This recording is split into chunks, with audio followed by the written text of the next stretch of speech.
We did nothing wrong! Yeah, we did.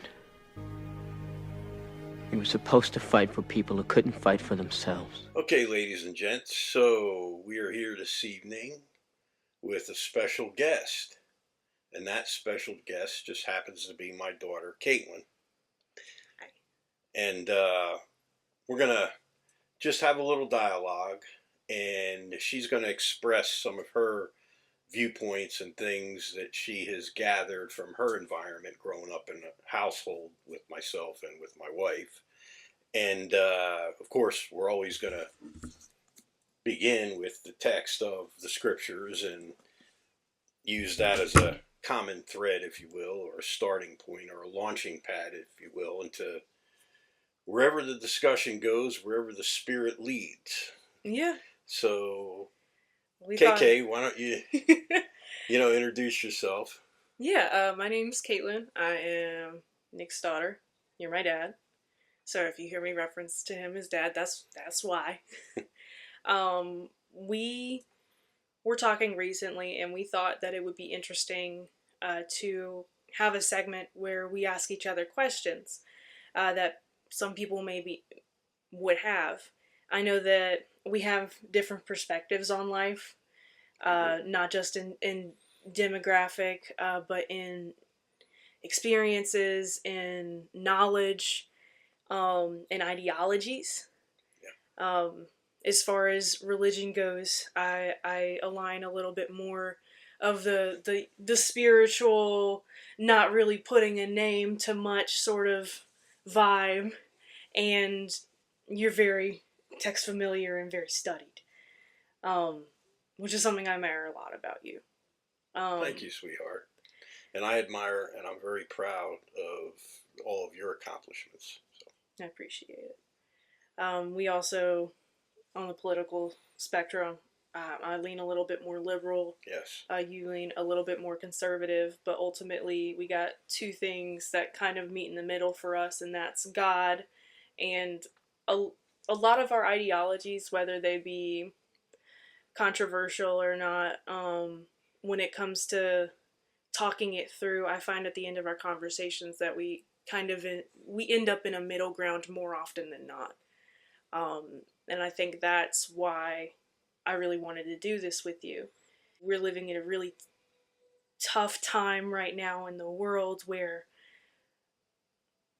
we're dealing in absolutes. We are one side or the other, and there's no middle. And I think having something that we do together that demonstrates that and shows that we can have these types of conversations and it not be explosive or relationship damaging is a really important thing to put out there and a positive thing to put out there.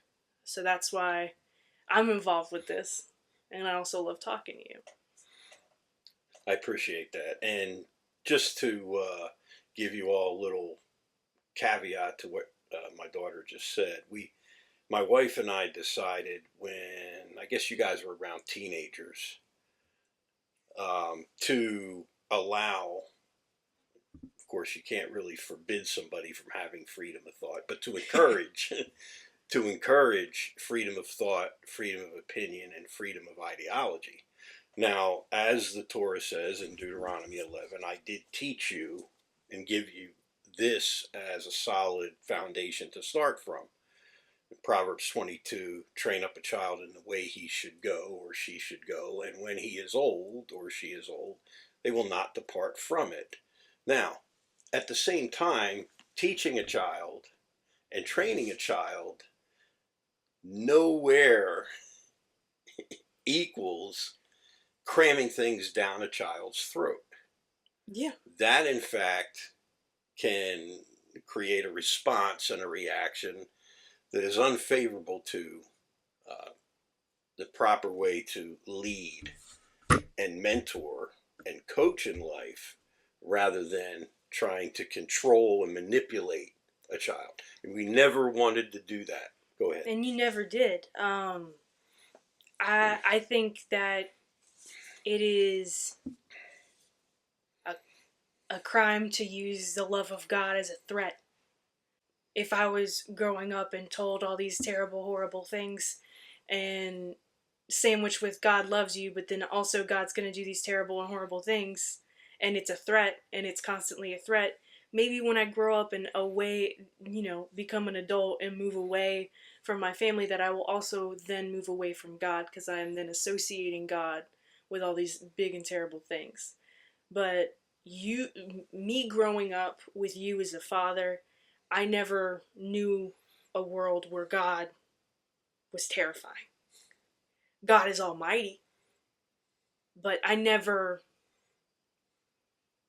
even through the evolvement and continual evolvement of my spirituality and my relationship with God, I never really not felt God's presence. And that's because you put it in my hands. You let me know he was there. You let me know how you do things. But you also never choked me out on it and told me that it's my way or the highway, which kept my relationship with God where it is. And I appreciate that and those thoughts. You know, in John's epistle, John tells us God is love. If there's one word that defines God, it's not manipulator, it's not control freak, it's he is love personified, as he tells us. And, you know, really that's what it all amounts to. This book really is God's remedy and his message of love to redeem us. And all of those things that are involved with the Messiah having to come, having to suffer the things he had to suffer, die, be buried, rise again the third day according to scriptures, the apostles going out with the Great Commission to the ends of the earth. It's all his plan and his efforts to redeem his creation, really. Because in John 3:16, the commonly quoted passage, and it is a passage of scripture, but it's very popular, you know, for God so loved the world that he gave his only begotten Son, so that whosoever believeth on him shall not perish but have everlasting life. Very good. Sorry, I'm a little rusty on that one. No, that's good. You did awesome. Nearly letter perfect, and that's awesome for having not seen the passage in such a long time, you know. You read other passages, but you just haven't gone over that one in a while. It's really good. But that word, God so loved the world, that Greek word is cosmos. And it's not that the King James translators didn't translate the word properly. They did. But world does not mean planet necessarily. And so a lot of people confuse that passage with the understanding that God so loved planet Earth, and they're just so one-dimensional, not comprehending really what that means. Cosmos implies the entire cosmic theater, the whole thing, the whole kingdom of heaven, and the realms and realms of realms. That's why when Yeshua returns as the Messiah, he is Melech HaMelachim. He is the king of the kings. There are many kings, but there's one king of the kings. And so we're talking about, an expanding universe as physicists and scientists. You might as well just say, for God so loved existence. Very good. Very good. I really like the way you use that synonym for world. Because that is what it implies. And it also implies existence, it implies ages and, time periods, and it implies the whole thing. Everything that you could think of is a part of his kingdom, And so, but the one word, back to the one word that so clearly defines God is love. And a word so intimately connected with the word love is sacrifice. When you love somebody, you are willing to sacrifice anything, even your very own person, for that other person. Somebody can say that they love someone, but they might not respect them. Somebody could say that they love someone, but they don't have any desire to fulfill the other person's wishes, and completely inconsiderate of the other person's wishes. But when you see genuine love, the key word to note to get a full understanding of what that means is sacrifice. And so he sacrificed his only begotten son. And anyway, but we were It's beautiful. we were getting to something, but go ahead. Our topic today is about the end times. You recently put up a video that you had recorded earlier in the year talking about the end times, and I want to propose you some questions just from somebody who I don't really know what that deal is. It's not out of a lack of teaching, it is out of a lack of understanding. Okay. And there's a whole lot So that I don't understand either, but it's good. That's the beauty of this, is that we're always finding out things that mean things to us. That's right. So I just wanted to give you the floor with two questions. What do we consider the end times? What are we referring to when we say that? And is it exclusive to Christianity? Okay. Originally, the end times, there's a situation in the Bible, okay, where there was a period of time where when Yeshua first came as Mashiach, one of the first questions that was posed to him is, Rabbi or Master, will you at this time restore the kingdom to Israel? And in places like Matthew chapter 15, when Jesus responds to the Syrophoenician woman, initially he responds, I am not sent, but unto the lost sheep of the house of Israel. So the indication is that when Yeshua first came, he came to restore the kingdom to Israel immediately after his death, burial, and resurrection. Now, God having foreknowledge, knowing that they would reject him, at least as a whole, as a nation, as a community, ultimately used that rejection as a vehicle to go after all of mankind. And that was his original plan. Okay? And so initially, the salvation, of course, John chapter 4, salvation is of the Jews. It was. The gospel initially, if you read through the gospels, in particular, at the end of Matthew, you shall be witnesses to me in Jerusalem first, then Judea, then Samaria, then the uttermost parts of the earth. So Jerusalem's a starting point, the Jewish community is a starting point, and the nation of Israel is a starting point. And it will always be the epicenter of all prophetic fulfillment. There's a reason it's the Holy Land, Sure, it's the Holy Land. They're his people. He did choose them. He handed the Torah and the oracles to Moses, who in turn handed them to the children of Israel, who in turn, and then you go down through the prophets, the sages, Jesus, the apostles, all the way up to us. Okay? But, so, I know this is a long way to get to the answer to your question. The first couple of years, we'll say, after Jesus came back after his resurrection and ministered his gospels, if you read the book of Acts, it's entirely possible that at the stoning of Stephen, which is Acts chapter 7, Jesus was standing at the right hand of God, not sitting. But if you read previously in the book of Acts, he sat down on the right hand of God. But why is he standing in Acts chapter 7? Well, he's going through the motions because it's entirely possible he could have brought the kingdom of heaven to the earth at that point. And then the scripture still would have been fulfilled, except we would have only had the Tanakh. We would have only had the Torah, the Navim, and the Ketuvim. The New Covenant writings wouldn't have been necessary. It wouldn't have been necessary to have them composed or written. And so the kingdom of heaven on the earth would have started then.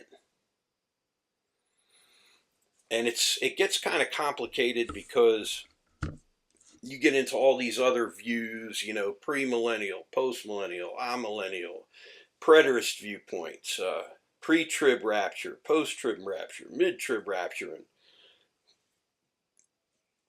when Yeshua came, he died, was buried, rose again. Many of the bodies of the saints which slept arose. There was a resurrection.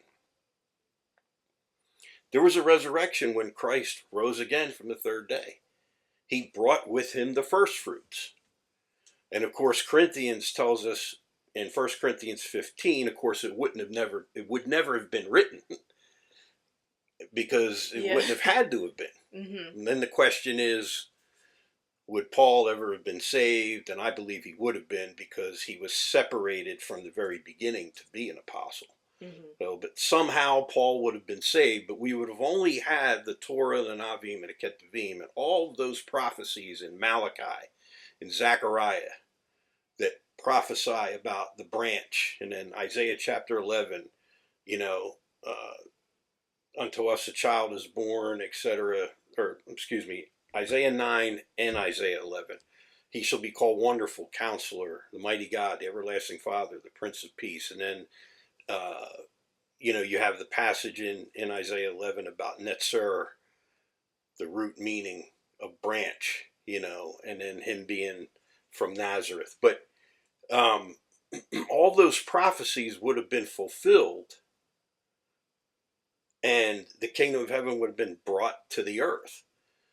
But God, being the just God that he was, he had to go through every motion and allow the children of Israel and the Jewish community in general, not everybody, mm-hmm. to reject him first. Isaiah 53 had to be fulfilled. You know, he was a man acquainted with sorrow and grief. He had to go to the cross. But that right there was a turning point in Acts chapter 7, to where, is the kingdom going to be postponed, or are they going to accept their Messiah?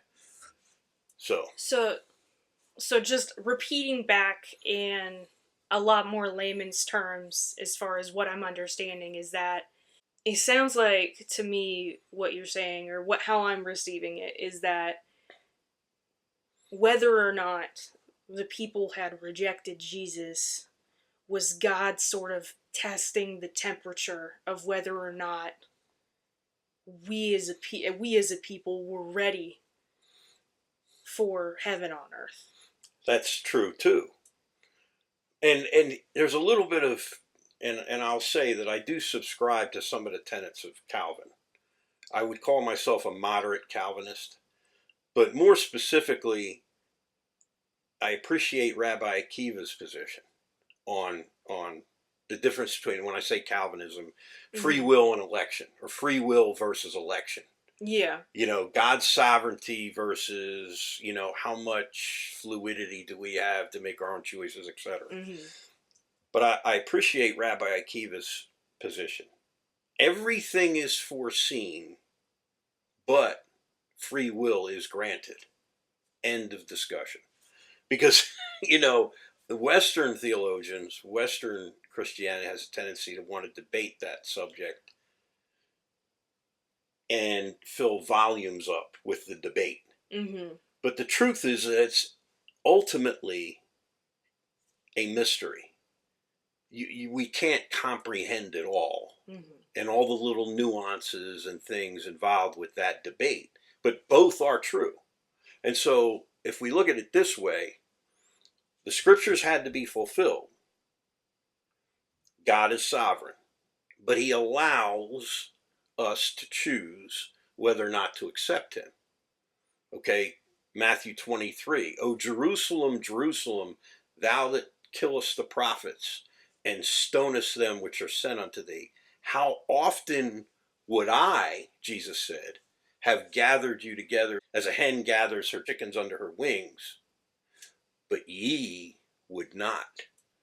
What he is saying is that he is, as God's son and as the representative of the Father on the earth, he is limiting himself in time and space and allowing his creation to make a choice. That makes sense to me, because if you really think about it, why would God create the cosmos? Why would God create all of this just to go, some of you yes, some of you no? If because we're made in God's image. We're made from love. God is love, like you said earlier. With that being said, if he didn't trust us to make the choices that were right for us and our souls and our beings, then we would all be on the same page and on the same path religiously. Exactly. We would be like robotic. Yeah, our choices matter, and that's the beauty of it. I know a lot of, the Southern Baptist sort of culture, you know, Yeah. It's okay. A big country path. And I'm not saying everything, but I am saying the culture that comes around in the Bible Belt is that your choices ultimately don't matter because God already knew what choice that you're going to make. But God can know when your choice still matter. God can present it to you as a choice. He absolutely can, and he did from the very beginning. To your point, the first man and the first woman, you have a choice. What are you going to do with it? And no doubt there were times, well, I don't know for certain, but there were times, possibly, the text may be implying that, you know, everything was tranquil, peaceful, and in perfect harmony, and they didn't eat of the forbidden fruit for quite some time. But there came a point in time where they did make that choice. Getting back to another point that you made. About choice? Choice. When you were saying about choice. Gotta go back to. Sorry guys, but you're fine. And I like the way you put it. God doesn't foreordain people to go one way or the other. We make that choice. So in the end, when he separates the nations, and that's another subject that we can get into. But he doesn't have all in Matthew chapter 24 and 25 when he talks about the end of the world, etc. And then he explains everything to his disciples, and he says, "Then shall the Son of Man come in his kingdom, and he will have all." And this is kind of a paraphrase, but he says he will have all nations gathered before him. That isn't all people; it's all nations. And the word nation was properly translated again by the King James translators because the implication there is all of the heads of state and officials from each country are going to be gathered together around him. And then he will separate those nations, the sheep from the goats, and those who mistreated Israel and mistreated his people, those that believe in Jesus, etc. Those are the ones that are going to, be unfortunately, looking down the gun barrel of some serious punishment, Gotcha. Unfortunately. That actually leads me to one of these other questions that we had set, and that's, if somebody has God in their life, are they safe from these end times, or what's the deal with that? Is it a specific Christianity line of accepting Jesus Christ, or is it in general having God in your life? It's well, the indication from the scriptures is this: blindness in part has happened to Israel. In general, they're not going to accept Yeshua till he returns, and they see him, and he's here, and then there's no question this is the Moshiach, but understand the spurious Messiah has to come first. That's something that people forget. I'm looking for the coming of the Messiah. Believe me, that's the thing I want the most. But the spurious Messiah has to come first, and he deceives the nations into believing that he is God. And then they erect an image of some sort, and it involves some sort of willful worship of this entity or this person. Mm-hmm. Okay. But the end times, when you're asking in particular, should we be worried? A friend of mine asked me not too long ago, what about hiding out or kind of like doomsday prepping type Yeah, stuff. do we doomsday prep for this or what? And then he brought up Matthew chapter 24. I mean, he reads his Bible. He knows his Bible. Mm-hmm. He's a great guy. He's actually the son of the guy that introduced me to the Bible. And my response to him was, there is no place to hide. These days, they got this whole thing gridded down, man. I mean, you're not going to be able to hide anywhere. That passage in Matthew 24, if you check the parallel passage in Luke chapter 21, is that specific entry is parenthetical, and it's a reference to Israel and to the Jews at that time who were coming up to the destruction of the temple and of the overrunning of Jerusalem by Titus, the Roman emperor. Well, he's a Roman general and a Roman emperor. And so that reference when he says, let him which be in Judea, flee to Samaria, etc. Let him which is on the rooftop not come down into his house to get anything out. So many words like that. Mm-hmm. I may not have them exactly right. He's not talking in that little section, that little segment. He's not aiming that at us believers, in 2000 plus or whatever year this is AD. Mm-hmm. He's aiming that statement at, this is going to, at the Jews, and this situation is going to happen within the next 30 to 40 years, and you need to be prepared for it. So back then there were places to hide because they didn't have satellites and Big Brother wasn't as big. Right, Big Brother wasn't as big back then. They had sentinel posts, listening posts, people on horseback, and they didn't have the stuff they have today to just kind of target and heat signature and all that stuff and find people. Today there is no place to hide. As a matter of fact, the other thing I mentioned to him was, for us believers, hiding's not an option anyway, because there's nothing for us really to worry about. Why would you be worried? Why would you hide if you're being protected by God in your everyday life? This event would seem to be favorable. Exactly. Would it not? Exactly. Unless you are worried that you're not living the life that you're supposed to be living. Well, see, now that's getting to my next point. I appreciate you bringing that up. In Revelation 6, it clearly points out the people who should be worried and should be hiding. And they aren't believers. They aren't those rightly related to God. They're the ungodly and the wicked. And those that were greedy of power and influence and never rightly connected themselves with their Creator. In Revelation 6, those are the people hiding in the dens and the rocks and the caverns and have all this doomsday prep and stuff going on. But they're hiding from the wrath of God. But in Thessalonians, Paul tells us we're not appointed to his wrath. We don't have to worry about that. So as far as hiding and all this doomsday preparation, I mean, if you want to,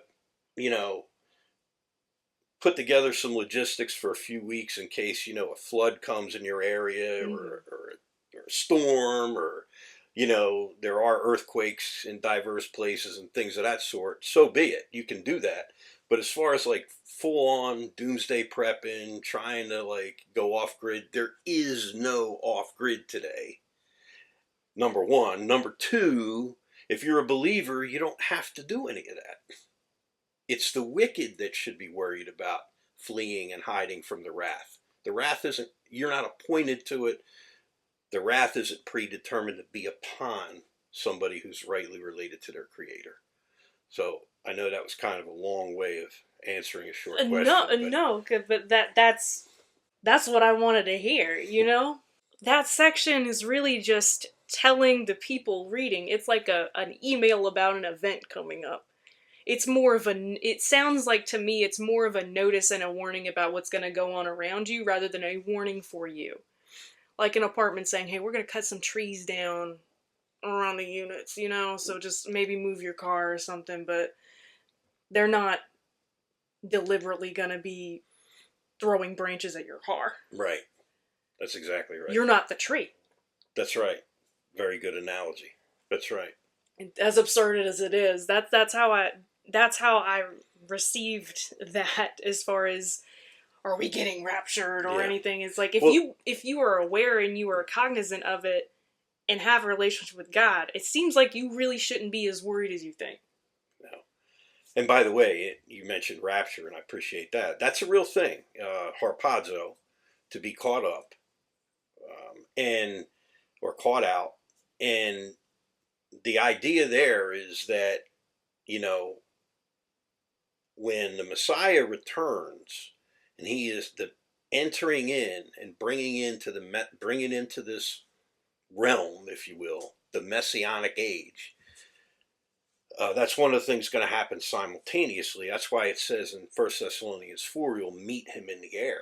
You'll be changed instantaneously to meet him in the air, and then we'll come back with him and rule and reign with him on the earth.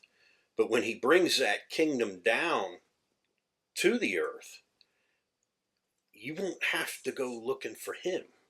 That's why in Matthew 24, in conjunction with Mark 13 and Luke 21, what they call the apocalyptic discourses, he says, if somebody says to you, Christ is in this secret place, or he's over here, or he's over there, in so many words, Jesus said, don't go with them, because many false Christs and many false prophets shall arise.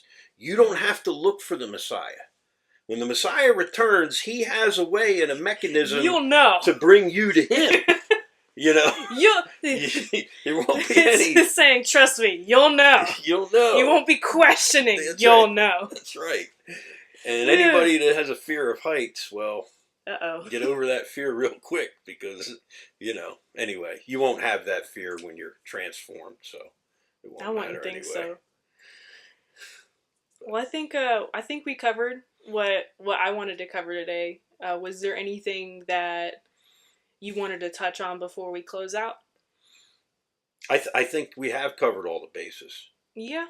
Yeah. I think I enjoy this format, and I look forward to doing more of these. If you guys like them, put some questions down for us that you want us to discuss. I don't think any question is too stupid of a question or too silly of a question, because we can ping pong it back and forth. Or if you wanted to hear certain perspectives from either one of us, I'm excited to do this with you, and hopefully it's a fruitful endeavor as far as sparking conversation. Yeah, and I enjoyed it as well. Thank you for your time, and thank you all for your time and for listening. And with that being said, as KK said, feel free to leave a comment, or, you know, it could be an inquiry, or it can be, you know, your viewpoint. You know, as long as your viewpoint is founded in here, we're willing to hear it. And as long as it's respectful, of course. We look forward to the future inquiries and questions. And with all that being said, have a blessed day. Lahitraot. Until we meet again, Shalom Aleichem. Peace be unto all of you. All right. All right.